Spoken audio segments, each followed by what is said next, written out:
तालियों से हंसी के बादशाह को बुलाना चाहता हूँ कि आए और आप मजे से खूब हंसे। भाई सबरस मुरसानी को।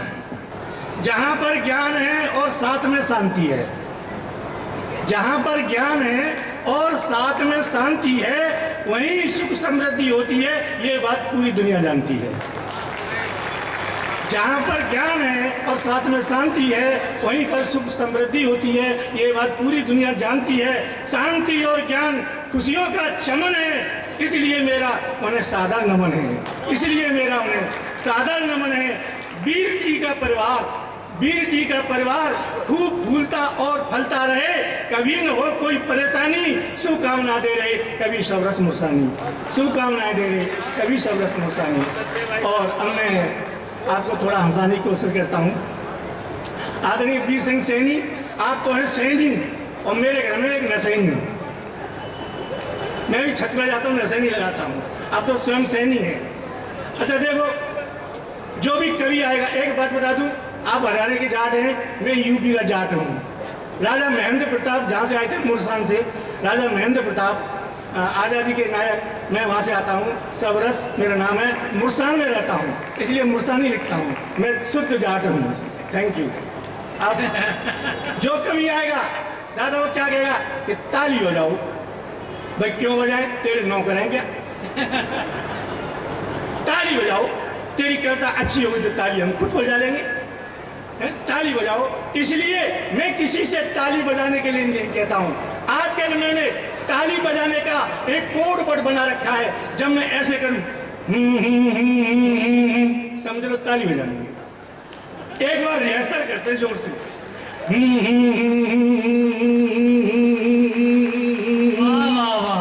Thank you, I love you. बहुत अच्छा है। सबसे पहले मुझे शहीद किया जा रहा है, लेकिन जो सबसे पहले शहीद होते हैं वो अमर शहीद होते हैं, और जो पीछे होते हैं तो आप जानते ही।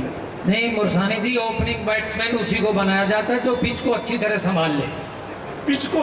हाँ। मुझे क्यों पीछ रहे हो? मैं शुरू करता हूँ।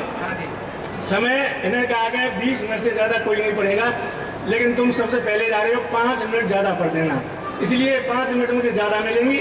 मैं शर्मा जी को धन्यवाद देता हूँ, और डॉक्टर हमारे गजराज कौशिक जी, ये बहुत अच्छे लगते हैं मुझे वास्तव में।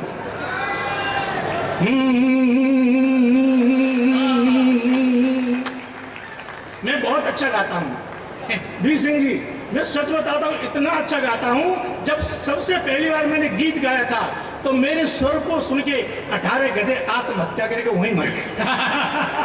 आप मेरा स्वर देखिए पहले।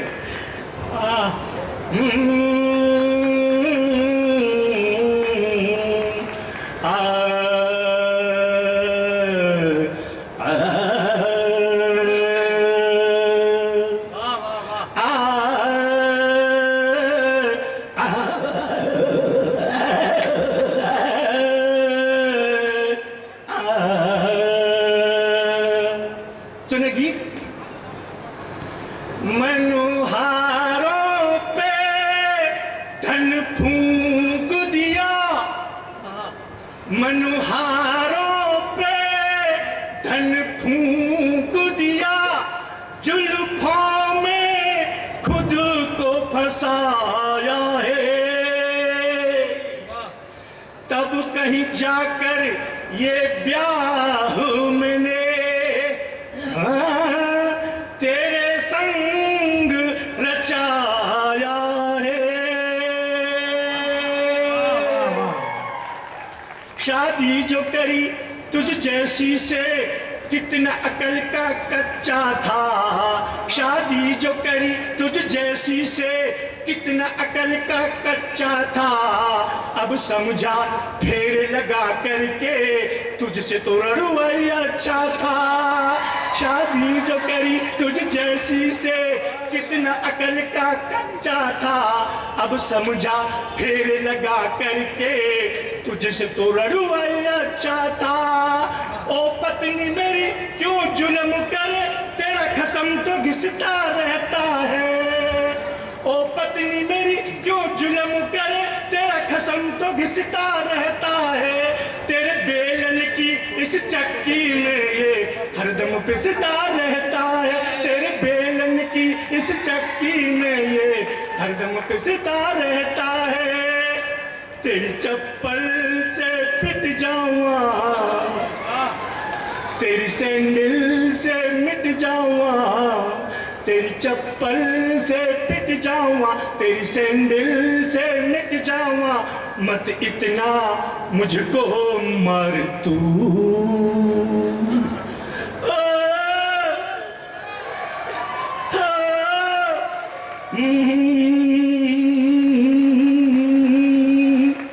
Thank you. ये कितना अच्छा रहा। वाह, वास्तव में बहन जी आप बहुत अच्छा हंस रही हैं। मैं तो महेंद्र शर्मा जी ने दिल्ली बुला लिया और मैंने खूब जोर लगाया। एक बहन जी सामने बैठी, हंसे नहीं, कुप्पा बन के बैठी हूँ, हंसे नहीं, मैंने खूब जोर लगाया। क्यों? बार बार घूरे मुझे एक महिला मंच पे। मैंने कहा बहन जी बीमारी तुमको कैसी है? मैंने कहा बहन जी बीमारी तुमको कैसी है?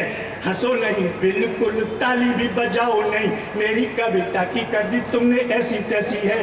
महिला बोली देख तुझे गुस्सा बहुत तो आ रहा है, पर क्या करूं मेरी तकदीर ऐसी है। मन करता है 2-4 हाथ धर दूं, क्योंकि तेरी ये सूरत बिल्कुल मेरी सास जैसी है। मुझे पता लगा वो क्यों नहीं हंस रही है, लेकिन आप बहुत अच्छा हंस रही हैं, इसलिए मैं आपको धन्यवाद देता हूँ। और देखो मैं हास्य का कवि हूँ सबरस।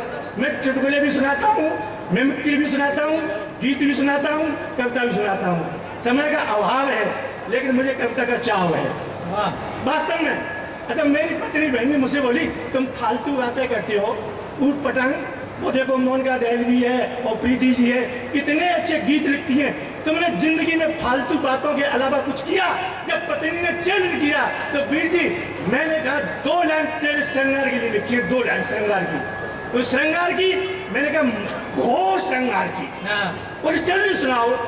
अच्छा दादा मेरी पत्नी का रंग कैसा है? जैसे मैं कपड़े पहना हूं, काली जाटनी है सही में। तो मैंने कहा तू श्रृंगार कर गया और मैं श्रृंगार का गीत सुनाता हूं। अब वो गई श्रृंगार करने, काले शरीर पर क्या श्रृंगार करे?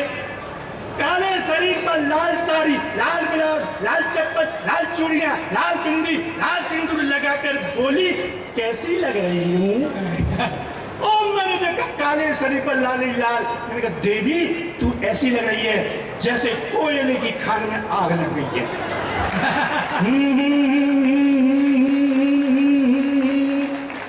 मैंने कहा दूसरा श्रृंगार कर दिया, चल।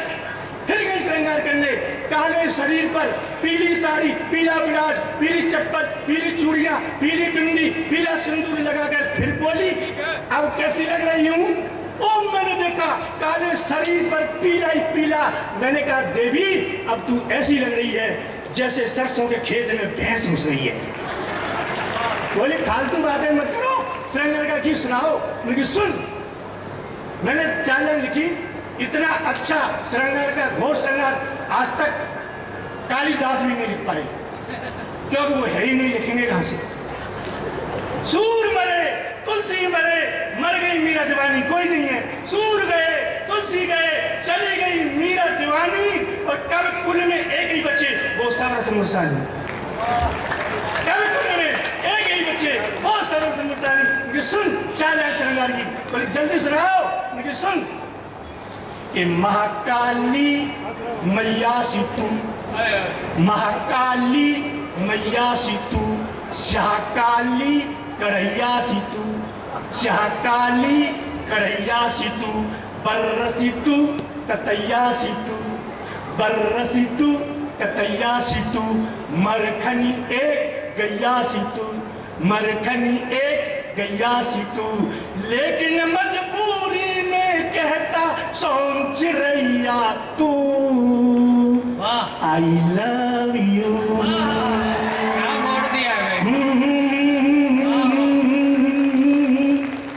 अब पत्नी फालतू बातें करते हो, लेकिन दादा एक बात बताऊं, संसार में पति का सबसे बड़ा धन उसकी पत्नी होती है, चाहे वो भले ही मेरा काला धन सही।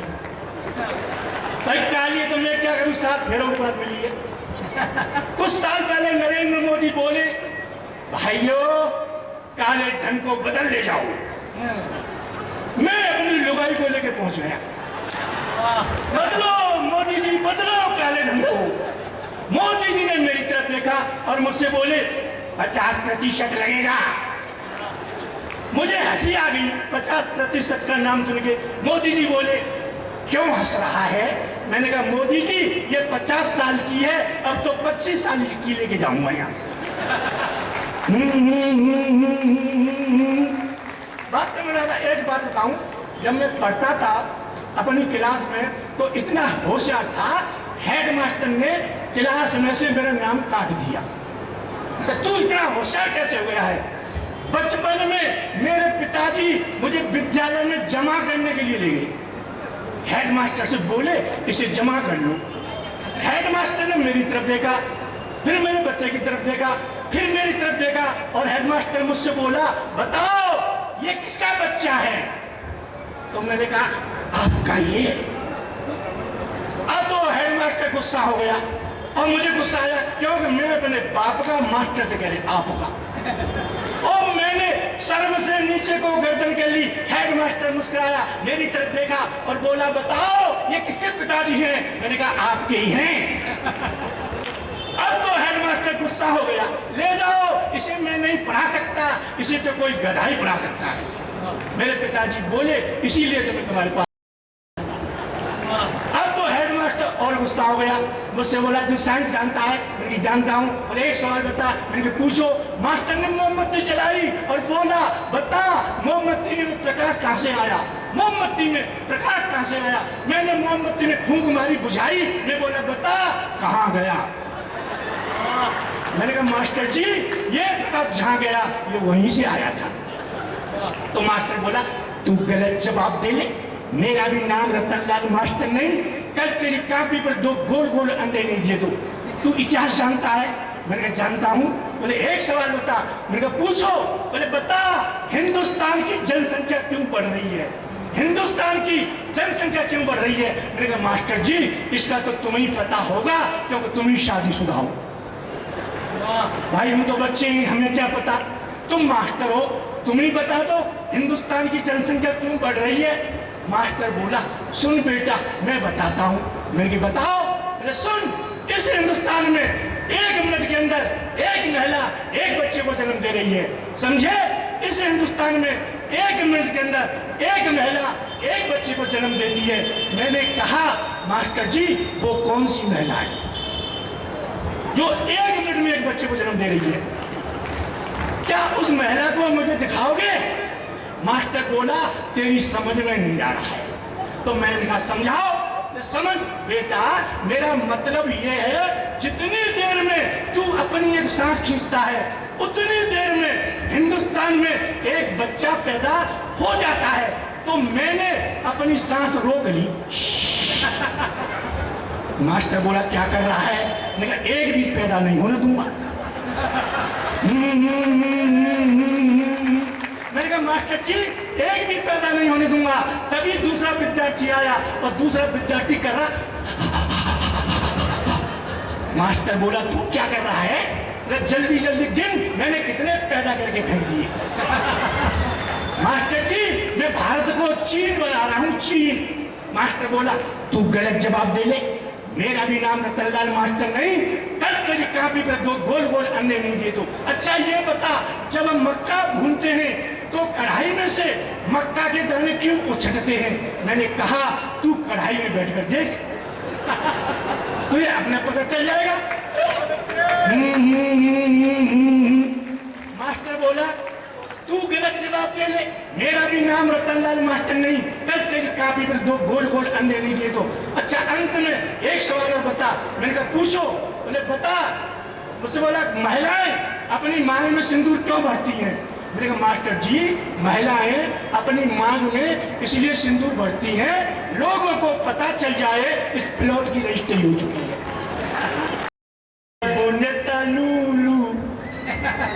नेता लूलू कहते हैं यारो इलेक्शन में जब जात धर्म लड़ जाता है। कहते हैं यारो इलेक्शन में जब जात धर्म लड़ जाता है। चाहे देश चला जाए गड्ढे में हमें और मजा तब आता है। चाहे देश चला जाए गड्ढे में हमें और मजा तब आता है जब मरे मुसलमान और हिंदू। तो दिल करता है इलू इलू इलू इलू गुटर गुटर गुटर गुटम चढ़ गया ऊपर रे चितरिया पे नेता सनीचर रे। चढ़ गया ऊपर रे चितरिया पे नेता सनीचर रे। मर गया वोटर रे वोटर बाकी दई के पोटरिया रे। कुर्सी में नेता समाई गो पूरा देश लूट के खाई गो। कुर्सी में नेता समाई गो पूरा देश लूट के खाई गो। मर गए हम तो इन भ्रष्टन पे खद्दर धारी इन दुष्टन पे। मर गए हम तो इन भ्रष्टन पे खद्दर धारी इन दुष्टन पे। जनता को कटोर थमाई गो पूरा देश लूट के। और अंत में जाते आते मैं बहन जी बताया था मैं मिमिक्री चुटकुले करता गीत सब करता हूँ। दादा मेरा साला हकला एक शब्द को 5-5 मिनट में बोलता है इतना हकलाता है। जैसे ही साला मेरे कमरे में आया और मुझे देखा तो मुझे देखते बोला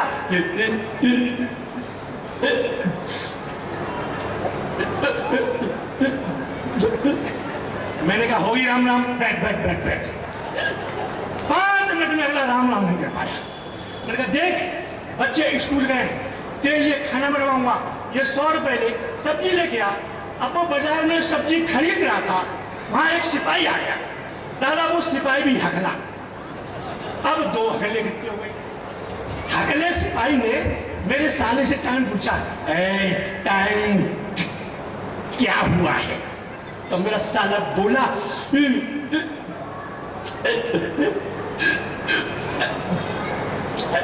पता नहीं है। सिपाही बोला नकल। मेरा साला बोला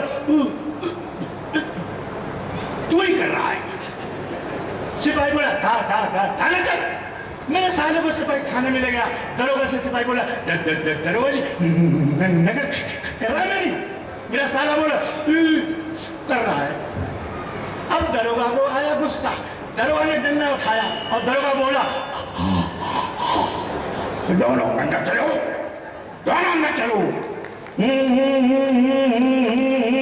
जब शाम को लौट के घर आया तो मैंने पूछा सच सच बता तू कहाँ जा रहा है। बोला इंटरव्यू देने जा रहा हूँ। मैंने कहा किसका इंटरव्यू देने जा रहा है। रेलवे का। मैंने कहा रेलवे में किसका इंटरव्यू देगा। अनाउंसमेंट करूंगा। ओ मैंने हकले तू रेलवे में अनाउंसमेंट कर लेगा। कर लूंगा। नहीं तू कर लूंगा। मैंने एक बात बोल और तू सुना दे और यही पास कर दूंगा तुझे। मैं बोले तू पूछ। मैंने बोल। पवन एक्सप्रेस प्लेटफार्म नंबर 1 पर आ रही है। तो वो बोला